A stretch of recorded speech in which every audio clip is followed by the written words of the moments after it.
Ito na yata ang kauna-unahang lower cc scooter ni Honda na may TFT displacement na pwede ka nang sumagot sa tawag, messages o music dahil meron na siyang Honda Road Sync na kung saan makikita mo na lahat ang mga notification mo. Ang bagong Honda PCX 160 Road Sync. Andito tayo ngayon sa HSDC o Honda Safety Driving Center para dumalo sa grand launching ng bagong lineup nilang motor. Pinakilala na din sa amin ang bagong presidente ng Honda Philippines. At finally, andito na ang bagong PCX 160 Road Sync dito sa Pilipinas.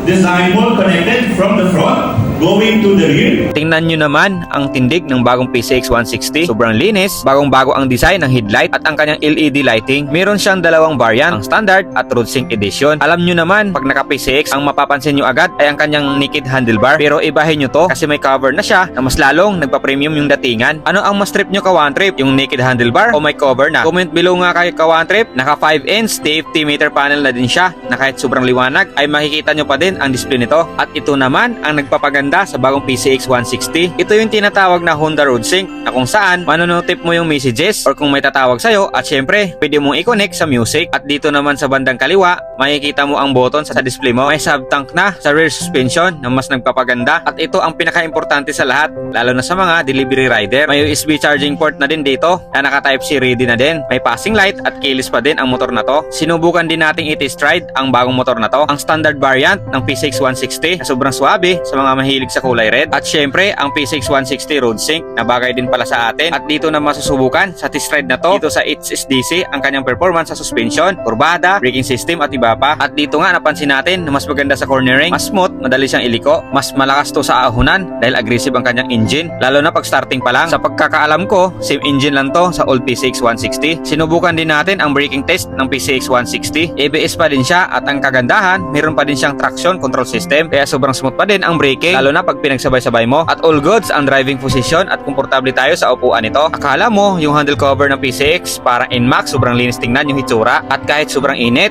sobrang sarap na test ride natin dito sa PCX 160. Ang PCX 160 ay 157cc, 4-stroke, 4-valve, liquid-cooled engine. Ang seat height nito 764mm na may ground clearance na 134mm, fuel tank capacity 8.1 liter at may 30 liters luggage box. May idling stop system na magagamit mo pag traffic at may hazard lamp switch na din. 46 km per liter at ang available na kulay para sa standard variant, Vortex Red Metallic, Pearlescent White at Matte Bullet Silver. At ang PCX Road Sync variant na may dalawang kulay na pwede nyong pagpipilian, ang Matte Gunpowder Black Metallic at ang Pearlescent White. Sa halagang 154,900, meron na kayong bagong Honda PCX 160 Road Sync. 133,400 naman para sa standard type. Anong masasabi nyo sa bagong PCX 160 Kawan Trip?